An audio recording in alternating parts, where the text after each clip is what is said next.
Que a paz de Cristo esteja com todos vocês. Graças a Deus, mais uma vez, aqui estamos para compartilhar a palavra de Deus aos corações dos ouvintes, dos espectadores deste canal Grama Cristã, que tem como objetivo levar a palavra de Deus aos corações uma vez por semana, né? Hoje eu gostaria de fazer uso do texto bíblico, uma passagem da Bíblia muito conhecida, embora isso que nós vamos abordar de um outro jeito, né? Evangelho de Jesus Cristo, a qual escreveu o irmão João, no capítulo 13, a partir do verso 1. Nós vamos ler 5 versículos, do 1 ao 5. O título diz: Jesus lava os pés dos discípulos, mas nós não vamos entrar nesse mérito, né? Não vamos entrar nos detalhes disso.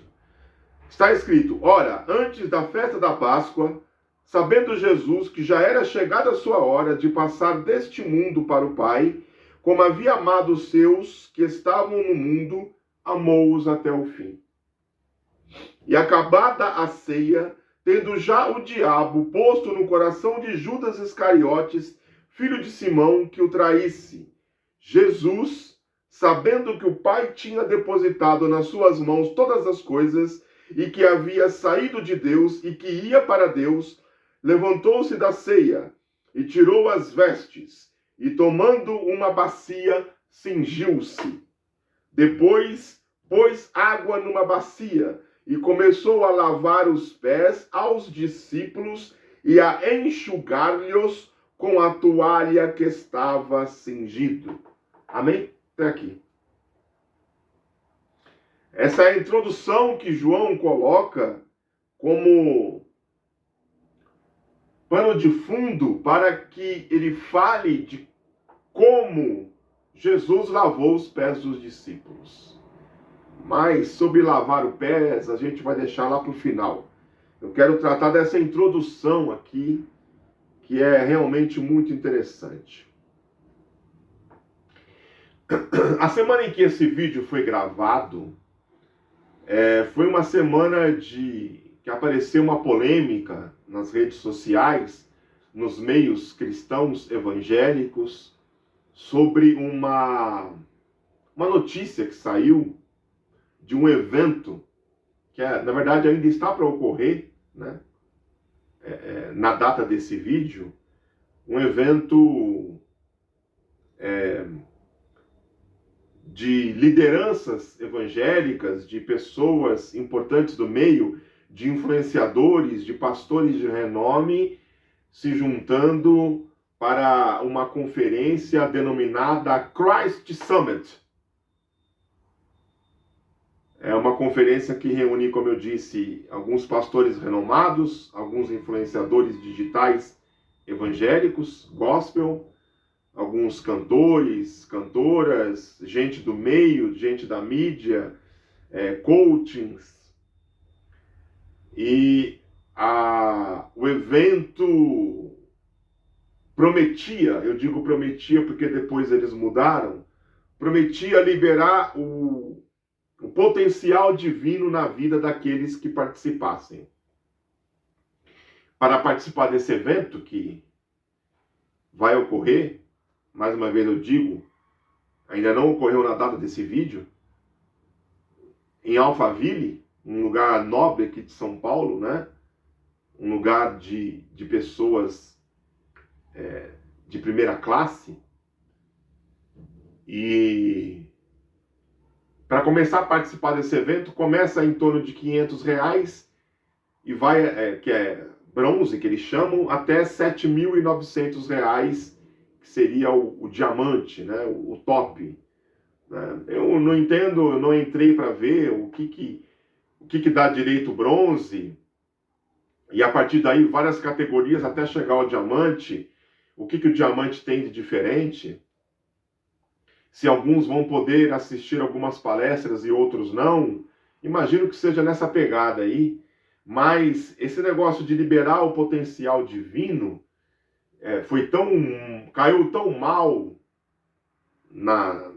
no meio evangélico que eles tiveram que tirar, porque alguns palestrantes que iam falar no evento, eles cancelaram a sua agenda por conta disso, por causa da repercussão que isso ocasionou.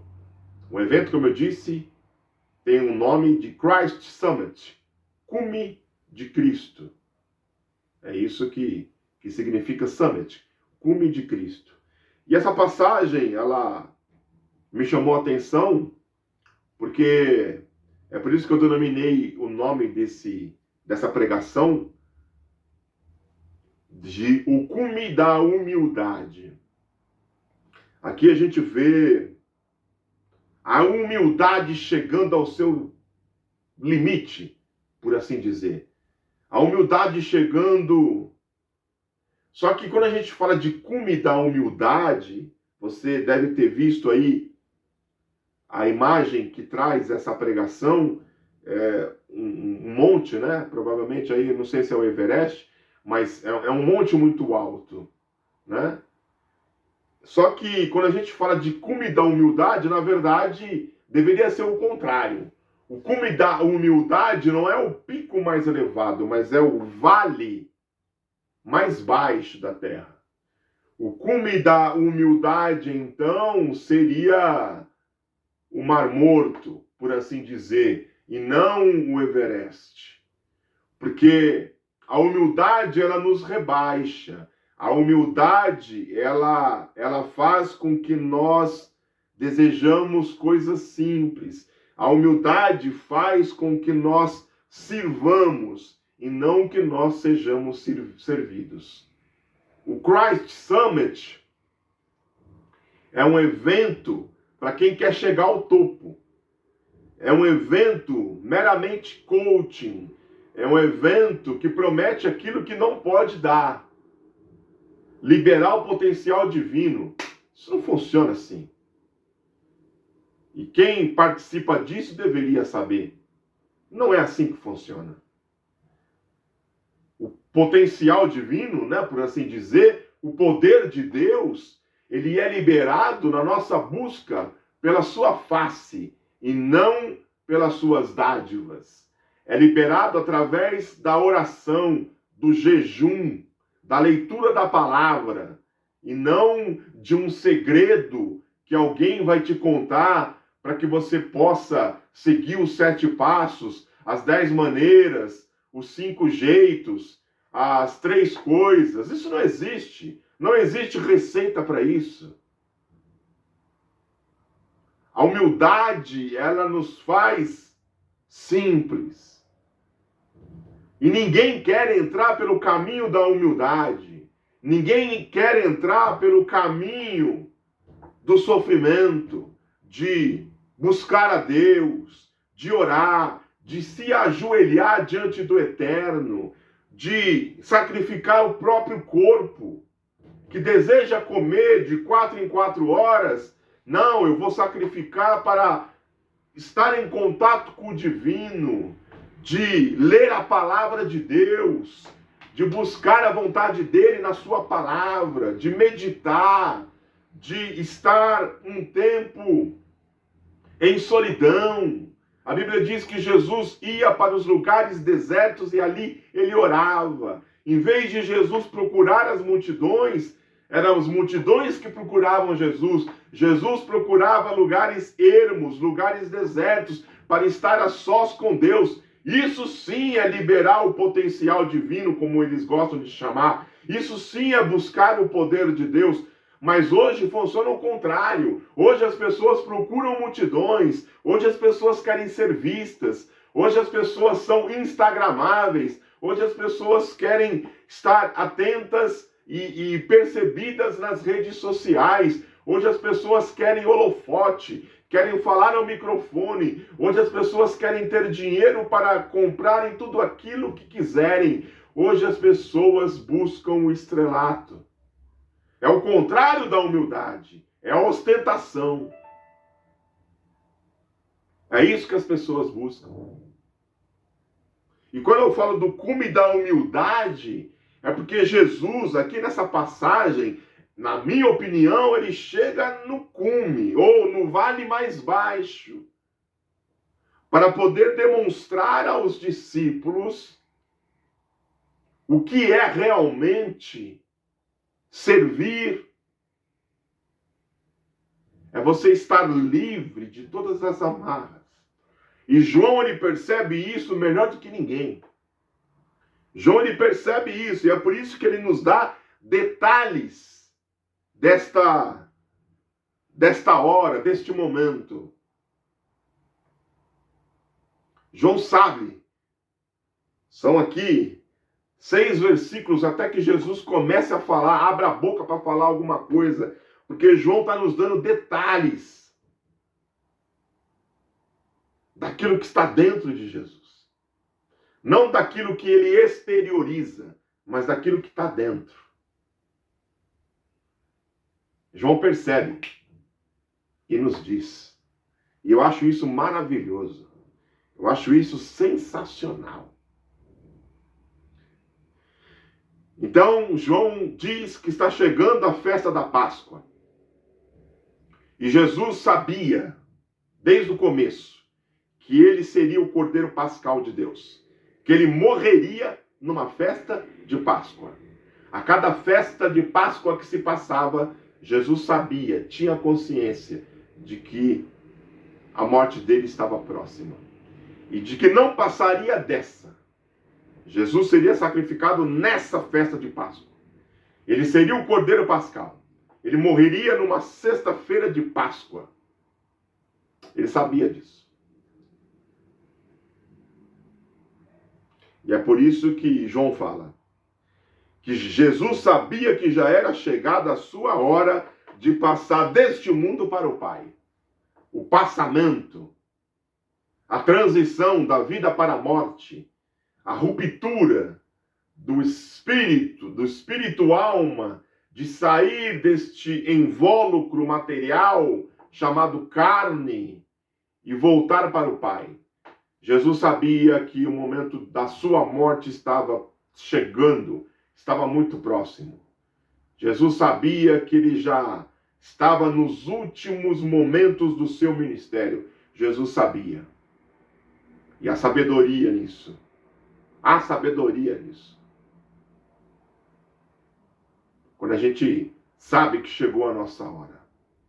Quando você sabe que você trabalhou, você fez, você deixou um legado, já chegou a hora de partir.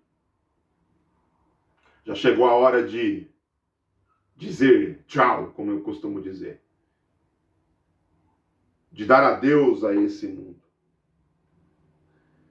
E mais, como havia amado os seus que estavam no mundo. Qual é o legado de Jesus?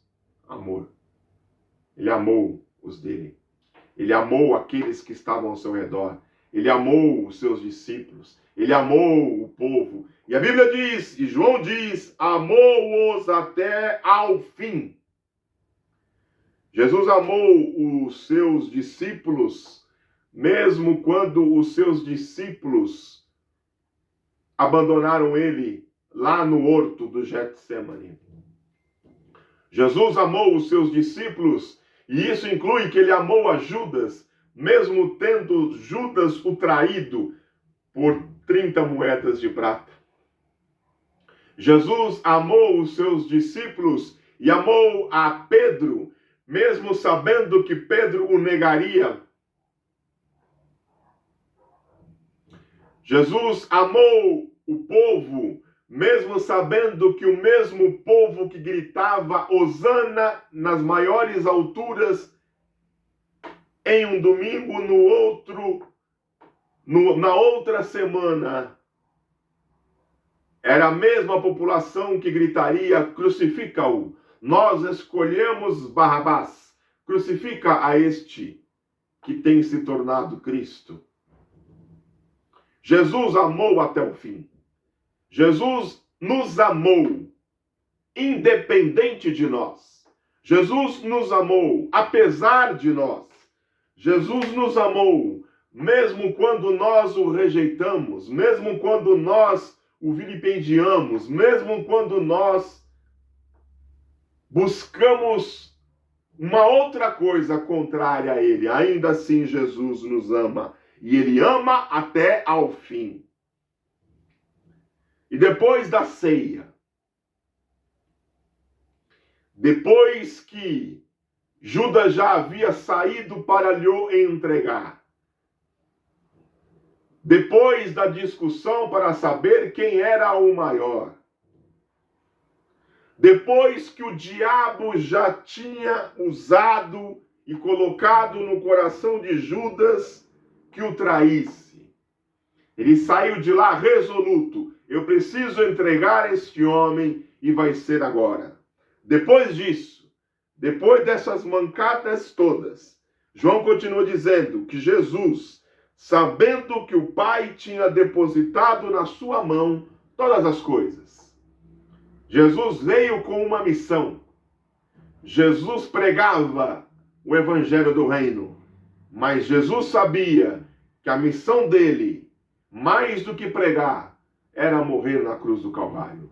Jesus curava os enfermos. E ele era amado por isso. Mas Jesus sabia que, além de curar os enfermos, ele tinha uma missão maior na sua vida. Jesus exorcizava os demônios. Mas Jesus sabia que existia uma libertação a se fazer, muito maior do que aquela que ele realizava no seu ministério terreno como exorcista. Jesus criticava os religiosos da sua época, mas Jesus sabia que essas críticas muitas vezes não surtiriam efeito. A religião não ia mudar. Ele tinha que mudar as coisas no seu cerne, naquilo que realmente importava. Bendito seja o nome do Senhor. Jesus realizou muitos feitos, muitas maravilhas, muitos milagres, mas existia um milagre ainda a se fazer, existia um feito maior ainda a se realizar. Jesus sabia disso. Jesus veio a este mundo para morrer na cruz do Calvário. Foi para isso que ele veio. Todas as outras coisas a gente pode chamar de adendos, nós podemos chamar de coisas que fazem parte do seu ministério, mas o propósito maior de Jesus vir ao mundo era para morrer em nosso lugar, era para morrer na cruz do Calvário. E ele sabia disso, ele sabia da sua missão, ele sabia por que Deus o determinou, por que Deus o levantou, porque ele, sendo Deus, ele sabia que tinha que morrer no lugar da humanidade. Bendito seja o nome do Senhor.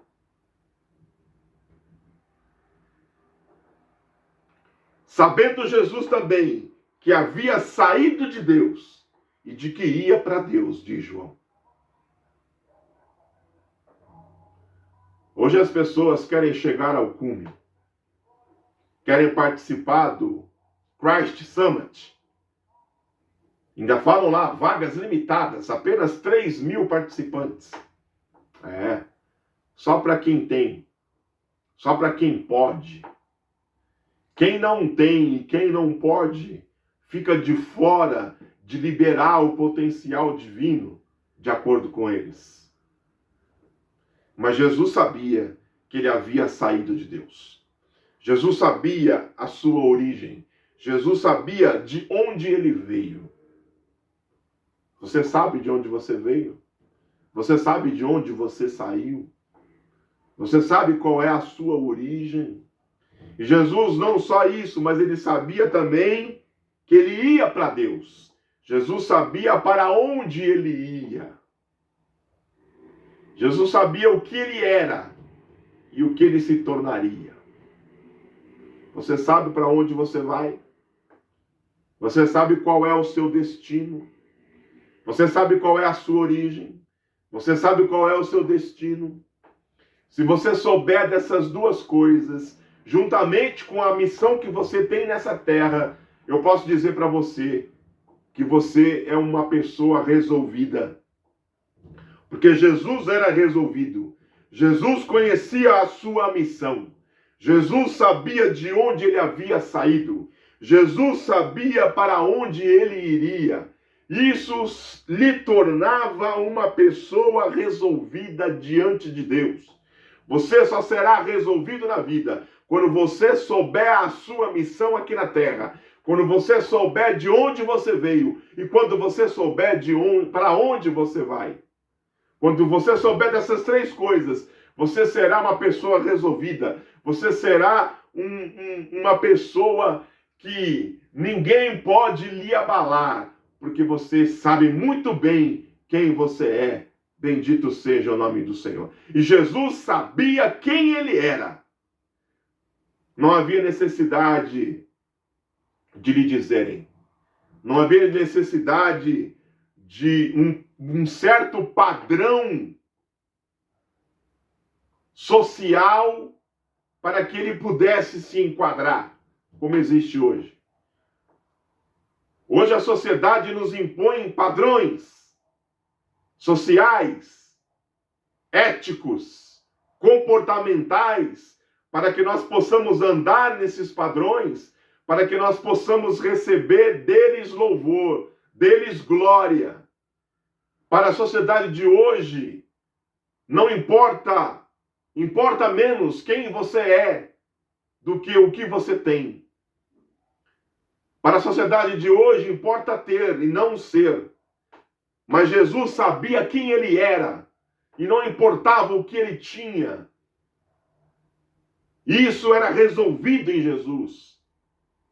Enquanto você buscar ter em vez de ser, você vai agradar a sociedade vigente de hoje, mas você nunca vai agradar a Deus, que não olha o que você tem, mas sim o que você é. É o fruto que você produz, e não as folhas que estão em volta. Quando Jesus procurou a figueira, ele procurou fruto, só que ela só tinha folha. A sociedade de hoje tem muita folha, mas tem pouco fruto. É preciso que nós possamos ter consciência de quem nós somos em Deus. Se você tiver essa consciência, a sociedade, a cultura de hoje, ela não vai ditar quem é que você deve ser.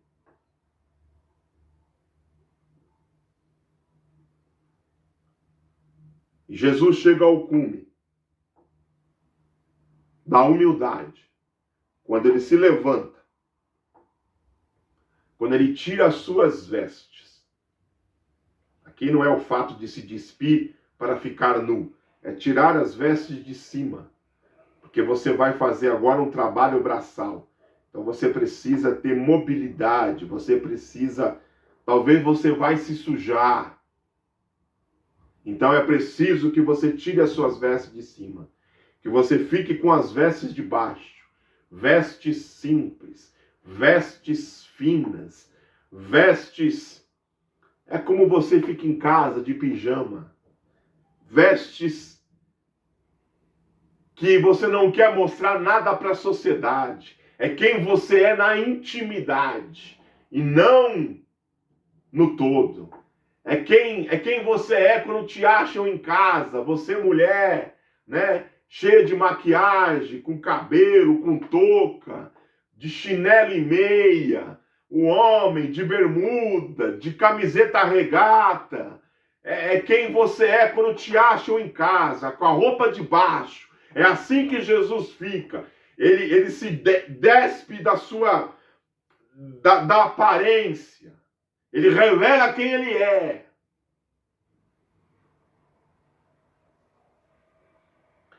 E tomando uma toalha, ou em outras traduções, um avental,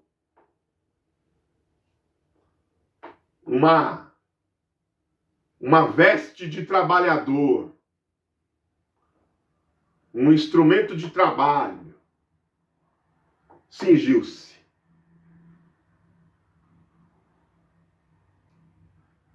E os discípulos olhando, o que é que vai acontecer? Por que ele está fazendo isso? Para que ele pegou essa bacia? Por que ele tirou a veste de cima? Por que ele colocou o avental? Ou por que ele pegou essa toalha? Aonde é que ele quer chegar? E aí ele chega no cume da humildade. Não no pico do Everest, mas no vale mais baixo, lá no Mar Morto. Depois pôs a água numa bacia e começou a lavar os pés aos discípulos e a enxugar-lhes com a toalha ou com o avental que estava cingido. Lavar os pés é uma atitude. E agora nós chegamos ao final dessa mensagem. Como eu disse, eu não vou falar muito sobre isso, mas eu ia terminar nisso. Lavar os pés é uma atitude, era um serviço do escravo mais baixo da casa. Dentro de uma hierarquia social, ao escravo mais baixo, mais inferior, mais indigno, mais vil, mais de menor valor, era dado o ofício, o trabalho de lavar os pés das pessoas que ali chegavam, para que pudesse tirar a poeira da jornada, já que não existiam sapatos fechados e apenas aquelas sandálias, né, vazadas, e não existiam estradas asfaltadas, e por isso os pés ficavam sujos com a poeira, com a terra, com o barro, com a lama, e era preciso que se lavasse os pés para que não se sujasse o interior das casas. Então era dado ao escravo mais vil esse serviço de lavar os pés das outras pessoas. É justamente esse ofício que Jesus toma para si. E ele, para fazer isso, ele precisa se abaixar, se ajoelhar, se humilhar na frente das outras pessoas. Pegar, tirar a sandália, desatar as sandálias de cada um, tirar do pé de cada um, pegar o pé sujo de cada um, colocar dentro da bacia, lavar o pé, tirar a imundícia, a poeira impregnada do pé de cada um, e depois do pé limpo, pegar o avental, a toalha e enxugar o pé de cada um. E ele faz isso com os 12 discípulos. Um por um. Esse é o cume da humildade. Não o pico do Everest, mas lá o vale mais baixo, o Mar Morto.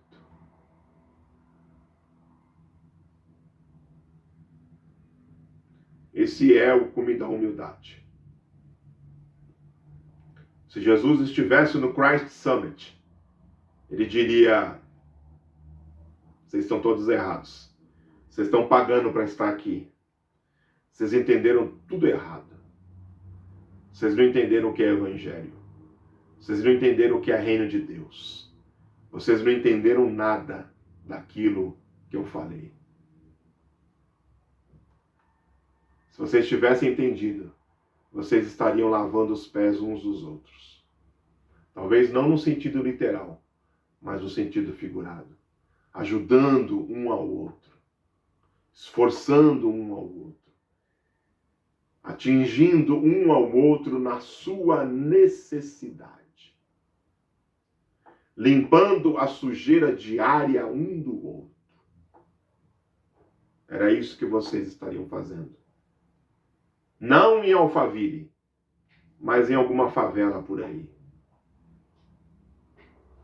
Eu sei que o termo não se usa mais favela, mas eu vou usar favela. O cume da humildade é você se colocar no serviço do outro. O cume da humildade é você é saber tanto quem você é, que você não se importa que as outras pessoas se escandalizem pelo que você está fazendo. Você não se importa das pessoas fazerem chacota com aquilo que você é, do jeito que você está vestido, do jeito que você fala, do serviço que você exerce. As pessoas denigrem você, as pessoas se escandalizam de você, as pessoas comentam mal de você, mas você não se importa. Sabe por quê? Porque você sabe exatamente quem você é em Deus. E quando você sabe exatamente quem você é em Deus, tudo aquilo que as pessoas falam ao redor não tem importância nenhuma. Porque você sabe quem é Deus. Você sabe o que Deus pensa a respeito de você. Você sabe o valor que Deus dá a você. E quando você sabe disso, e quando você sabe da sua missão, e quando você sabe de onde você saiu e para onde você vai, nada mais importa. Convenções sociais, restaurantes chiques, roupas de grife, relógios caros, joias, seguidores nas redes sociais, carro do ano, medalha de honra ao mérito, aparecer na televisão, nada disso importa. Nada disso tem valor. Porque você tem a humildade suficiente para saber quem você é em Deus. Isso não faz de você uma pessoa arrogante. Muito pelo contrário. Faz você se colocar em serviço a outras pessoas. Christ Summit se tornou um palavrão. Porque o cume de Cristo não está em Alphaville. Não está em uma pregação coaching. Não está numa inscrição de R$7.900. O cume de Cristo está, na verdade, em você se dar a favor de outros, assim como Cristo se deu a favor de nós. O pico da humildade é de Cristo, segundo Paulo, escrevendo aos Filipenses, ter dito que mesmo sendo Deus, ele não teve por usurpação ser igual a Deus, mas tomou a forma de servo, desceu a este mundo, se humilhou até a morte, e morte de cruz. Esse é o Deus que você serve.